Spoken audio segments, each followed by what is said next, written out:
my name is Ashley Basham, and I'm going to be talking about the notes that we were asked to review on the curriculum developments in education.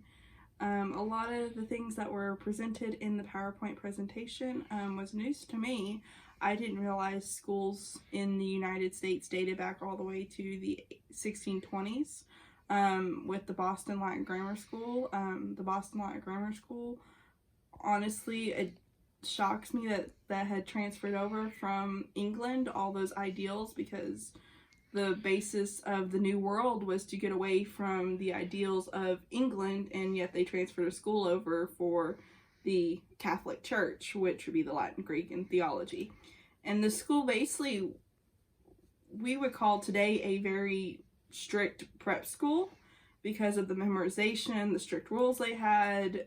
But one thing that stuck though with this school is you had to have certain credits to graduate, and even today in high school, college, and sometimes even middle school in some of the bigger school districts, you have to have credits to move on. And so it's funny to see that even back then you had to have the credits to move on, and you had to have the ideals, and you had to have the knowledge to be able to move forward in your education, which is something I followed through till today. But we didn't really have an education system until the Dane School, because the Dane School was one of the first schools in the United States to teach the alphabet, arithmetic, and catechism. And even with the Dane School, it was still, why were we teaching a language that we speak? And I find it strange that we never really wanted to teach English as a language until after the post-Revolutionary War. And it surprises me as well that even coming to the New World, we still had that strict mentality of school is for the people who have the money, upper middle class to higher than middle class. School was not meant for anybody lower than the middle class. It was just not done. And it was also surprising that anybody who wanted to get an education that was female still had to travel back over to England.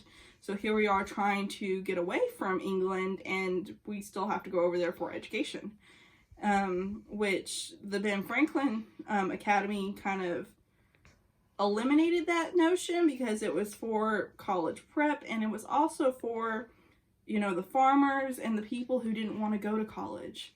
Even today we have a strict kind of yes or no with college. And with the Ben Franklin School, it was you didn't want to go to college, so you practiced to be a farmer, or you did want to go to college and you practiced for college, which is what we have today. But I think the Ben Franklin School, as Dr. Miller presented in her video, was way ahead of its time, especially for 1751. That wasn't done. School was meant for higher education. It was meant to learn Latin. It was meant to learn anything that somebody in the working class, not necessarily the working class we're getting today, but somebody in the higher working class, like a businessman or a banker, would need to know. And that was just amazing that Ben Franklin created that school, but it was ahead of its time. We didn't really start to see school as a public unity or as something for anybody other than the higher class until the 1820s, which is kind of like the 1920s. It was kind of the era of everything was good, everything was great, we were stable. So doesn't shock me that that's whenever school systems started to get a rise in publicity, because whenever things are great, then they think, oh, hey, the school systems are great. So when things are bad, school systems are bad. And I think Dr. Miller talked about that as well. So it doesn't surprise me that the rise of the school systems came about. And then you had the 1960s and to the 1900s where you had a school system and it was progressing into a public school system, but there was still some issues with how do we pay for school, do we not pay for school. And that's kind of what the Kalamazoo case brought along is, taxes going into the school systems, and the farmer he didn't want to have to pay for anybody else, he just wanted to pay for his son, which I see his side of the story, I see the state side of the story, I kind of see both points of view. But the tax system is in place for a reason, so everyone can have an education. And if you live in a town, I know Commerce, where I live, you know, we pay into our taxes. That pays for the school, that pays for the textbooks.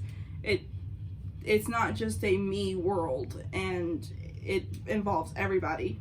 And the Kalamazoo case, even with its early time that it happened, it still pointed out that we as a society need to take care of one another, not just fend for yourself. And the Morrill Act, which provided land grants to colleges and it provided for schools, I think whenever I was reading up on that, that was a great idea because it allowed towns to build schools, build public schools, or just build colleges for people to go to school. And it increased education in a sense of normalcy, because before it wasn't normal to go to school, and it's starting to transition in this time period that school is normal and school is something that we need because we need to be educated. And I think the Morrill Act, with getting those schools into the towns, really helped people understand, hey, this is something that we, you know, this is normal, which is what Ben Franklin's school tried to do, but it was way ahead of its time. Ben Franklin's school happened in the 1700s, and we're all the way 100 years later still trying to transition into that ideal thought of, you know, a public school system, a school system that caters to not only just outside of high school, then we go to college, but it also caters to, hey, it's okay not to go to college. And then you had the Committee of 10, and the Committee of 10, they really, it's like what we have today. Whenever I think of the Committee of 10, when I was reading up on it, it really reminded me of the education system we have today. Like the people in Austin who help us with our, you know, who gets education, what we get, you know, they kind of decide what we teach, which that's what I thought the Committee of 10 sounded like to me. And I get where they were trying to help with the rigorousness of the school system, and I see that it failed, and it doesn't work today. There is still going to be times where the school system, you know, you have a set curriculum in place. Without that set curriculum in place, you have chaos.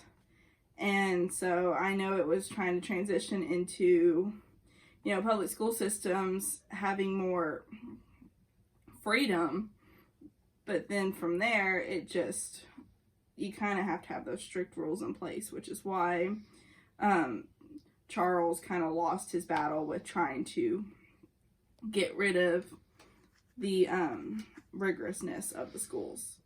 And then we move into the 1900s and 1920s, which, you know, we have what we have today, which is the seven units of high school, which it's kind of sad because you have the 7 units of high school, and still today one of the things that we don't have is the moral and ethical care.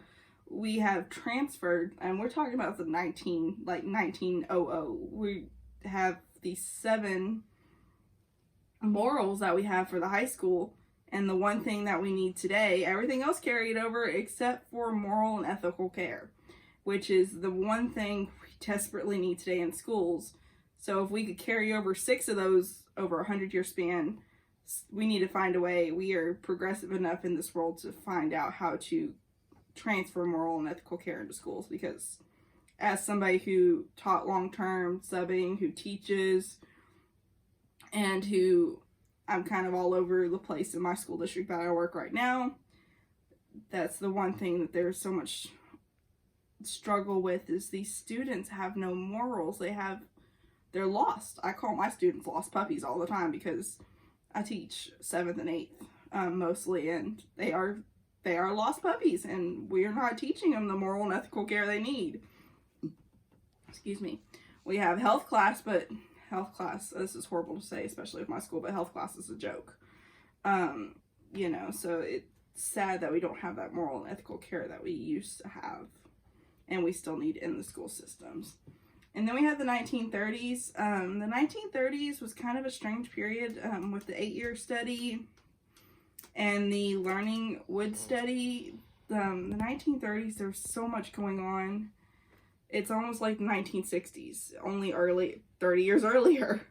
The 1930s, you had the recession, you had here in Texas the Dust Bowls, you had people in California who were in work camps, you had the ongoing thought that maybe there's a war coming. There was just so much going on that you kind of were lost in the school system. The school system was kind of put on the back burner, and not only was it put on the back burner, it was to blame for, the stock market crash of the 1929s, I believe. And so the 8-year study had a good idea of what it was trying to do, and it really pointed out that whether or not you have a strict mandated school or a fun open classrooms kind of school, either way, your students still turn out great. No matter if you have a creative learning or you have a by-the-book textbook, have to learn this. Either way, the students still came out on top and still came out knowing what they needed to know. And the Learning Wood study really pointed out, and I didn't really think about this until I listened to this study, and it's 9th and 12th grade, there's really no significant difference. And it really took me a second to let that sink in. Because in 9th grade, you have to take at least social studies, English, reading, and math, and science. So kind of the 5 things you have to do.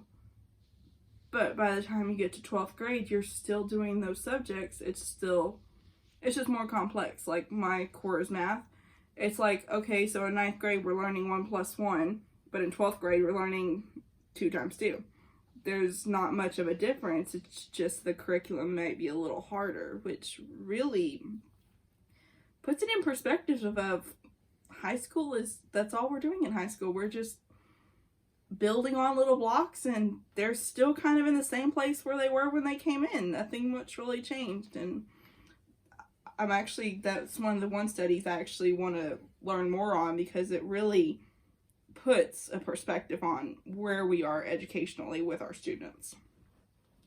And then we have the 1940s. The 1940s, it was almost like a flyover time period. We had the war, we had women's movement to go to work, we had rations.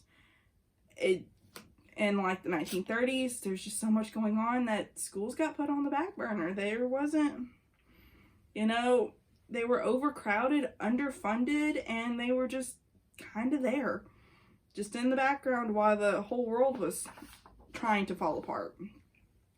And then we had the 1950s with Sputnik and with what Russia was doing. And in the 1950s was when we started to compare. And I think this is where we went wrong, or at least where I think we started to go wrong, is we started to compare our educations to other countries. We are not other countries. We are an individual country. But to compare us to other countries and see that we are not, like, we don't teach another language in elementary school. We start to introduce it in late middle school and then carry it on to high school. But we don't really teach other languages, but other countries, that's the norm. And I think the reason it's the norm over there is because there's so many other countries around them that speak different languages, so they need to have that. But for us, our main language is English, and we have water, and we have Mexico and Canada, so we never really saw the need to teach that, so I don't know why we would compare ourselves to that. And then we have the National Science Foundation Act that came around. And this act, it provided grants for education for people with strong skills in math and science. I think this act really helped with the journey into NASA, the Sputnik case, where Russia made it into space, and we're kind of just sitting here twiddling our thumbs. So coming up with this act allowed us to push our students to say, hey, if you have a skill for this, go and move on into NASA. Let's try and get to the moon. Let's do better than Russia, and let's be more innovative. And I think this act really pushed students in high school to go further with their education. And then we had the National Defense Education Act. And it's surprising that you can still see it around today, because there are some things that stand the test of time. Like the Boston Latin School, the ideal of strict, rigorous education is still around today. And it's so funny how stuff like this stands the test of time, especially with the 1990s and the early 2000s of going through so many educational differences, and education in the 1990s and 20s just drastically changed. And with that drastic flip of change, we're still using ideals that were back in the 1950s, in the 1600s. And then we have the 1960s. The 1960s, poor education. When everything goes wrong in the world, it's kind of the first to blame and the last to fix, which needs to change. But that's kind of the pattern that we're seeing here. Anytime we have a war, or anytime we have a crisis, education's first to blame, and it's the first to be put on the back burner. And that desperately needs to change. And that's kind of what happened with the 60s. The 60s was a time of happiness. It was a time of sorrow. It was a time of, we didn't necessarily have a war in our country, but in a sense we did. We had the segregation movement, which uplifted so many lives, and it hurt so many people. And here we are expecting our kids to go to school like nothing happened, and learn like nothing happened, which, you know, we started to put more of emotions into the school system, and started to put more, hey, if you're having a hard time, you know, it's okay. We started implementing that, but then it started hurting our students because we didn't draw a line. We went from hard, rigorous teachers, you know, we're going to put a paddle to you, to, okay, we're going to let you just sing Rainbows and Daisies and sleep in class. There was no balance. It went from 0 to 60 in a New York minute, which then hurt our kids in the 1970s, because here they are going into job interviews and they can't write their name. They never learned how to write their name, which almost set us back 100 years, but we corrected that quickly, thank heavens. And 60s, I can't express how much the 60s were a time of, there was so much going on, and education again was put on the back burner, and henceforth leads us into the 70s, where we kind of fixed it in a sense. Nothing's ever fixed. Nothing is ever fixed. But we kind of had different ideals, and we started implementing accountability for students. We saw a decrease in financing. We started to see individualism, and we started to have evaluations. The 70s kind of captured the ideals we have today with how we see high schools, how we see the finances, how we see individualization. And it also started to implement the idea of alternative schools, which the definition has changed, like a lot of definitions in our language. The definition has changed nowadays to what we think about alternative schools. But back then it opened the open school floor plans, which I know is still being investigated today. I went to a conference where it talked about the open floor plans of a school having just an open area for teaching. And I think that's a good idea, but like the Ben Franklin School, I think like we are in the 70s, we're still ahead of our time. You'd think after so many years we'd learn we have to ease into things, but we still haven't learned that yet. So, and whenever it was starting to talk about these alternative schools, I think that's why it really didn't take off until now. I think one thing, we're slowly easing into it. Like, I know I worked for a school district that allowed open seating, which means we no longer have desks. We have, you know, smaller tables. You can sit in beanbag chairs, sit in rolly chairs. That's steps to an open floor plan type school, but I think as a society not there yet. And still as a society, I can tell we're still comparing ourselves to other countries, and our education system needs help. Yes, I realize that. Yes, we do not compare to countries like China, but we still as a society need to find out not what's best and what the world's doing, is what's best for our students and for what we're doing as a society and for our government. And so looking through these notes and looking and reading and watching the video that Dr. Miller prepared for us, it's almost eye-opener to see some things that have stood the test of time, like the rigorous school systems, the fact that we still have math, reading, science, education. But then whenever I talk to older people, like I talk to my grandmother all the time. I work as a teacher. I've been wanting to be a teacher pretty much all my life. And that's a common occurrence at the dinner table, because my granddad's a professor, is the education system. And she talks about how in high school she had to write dissertations. She had to write, she sat in the library during her Thanksgiving break writing papers. And I'm thinking today, I never had to do that in high school. She's talking about in high school, her home ec class, how she used to have to sew these elaborate dresses, and how she made her tablecloths for her wedding in her home ec class. And we don't have that today. Our home ec class is a joke, if you have a home ec class even. I know in the bigger school systems, it still exists. I remember whenever I was at Louisville ISD for a time period, we still had a home ec class that taught you cooking, sewing, how to take care of children, proper eating habits. But whenever I went out to a more rural school, it's a joke. It's a goof-off class. It's not a class anymore. And I think that's another thing, is my grandmother always talked about how she never really had a class where she could just goof off, and it was always you did your schoolwork and you went home, or you went to a basketball game, or you went to a dance. There was no class where, oh, we have a sub today, we can do whatever we want. And nowadays we have more of that, so it's odd, and it's also enlightening to see where we have come from and where we have been, especially with the education system.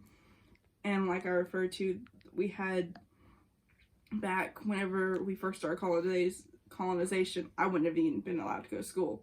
And now here we are 300 years later, I'm allowed to go to school. So much has changed in a sense of openness, but so much hasn't changed in a sense of curriculum, because we still have a rigorous system. Yes, we have more electives, but you still have to choose, okay, if I'm going to be in football, well, I can't be in football and band, because band and football are in the same class period. And I mean, you can get around that with bigger schools, but you still have that choices you have to make, especially if you're in a smaller school system. And the school system is still lacking funding. That's all over the news. The school system needs funding. We don't have textbooks. We don't have enough workbooks. Oklahoma, for instance, they haven't had new textbooks in 20 years. And I know for certain that there's been new developments in 20 years that are not going to be in those textbooks that are 20 years old. And the funding is still missing, and I think funding will always be a problem for schools, because there's always going to need to be more. You know, schools need more technology. Schools need more books. So that's always going to be a problem we're going to face. And I think school systems, one thing that we need to learn is grow with the times. We are slowly starting to learn that, but we're still 300 years in with the United States school system, and we're still learning we need to grow with the times, because we see back with the Ben Franklin School and the schools in the 70s with the with the alternative schools, we keep jumping ahead of the times.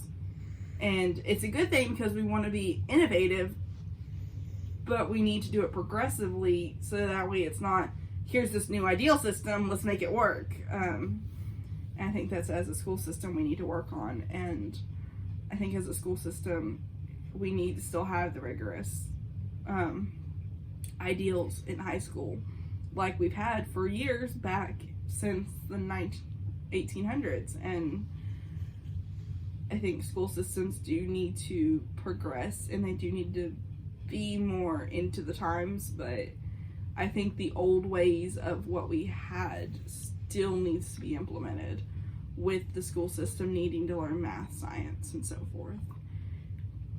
And like I keep saying, I think this PowerPoint was very enlightening, especially going into education, seeing where we come from, because if we're ever going to move forward, then we need to look back first before we move forward, because we need to see where we came from, so that way we don't repeat history, because that's one thing we don't want to do, is repeat history and be back in those times where we're not able to help our students, and we're not able to be there for our students like we were in the 60s. Because in the 60s, yes, we helped our students make them feel better, but we failed them when they went into society.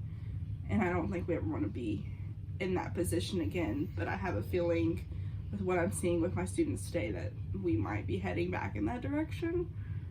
So it's just good to know where we have come from. And I want to say thank you for letting me rant and talk about the schooling system and what my thoughts and opinions are about it. And I hope you have a good day.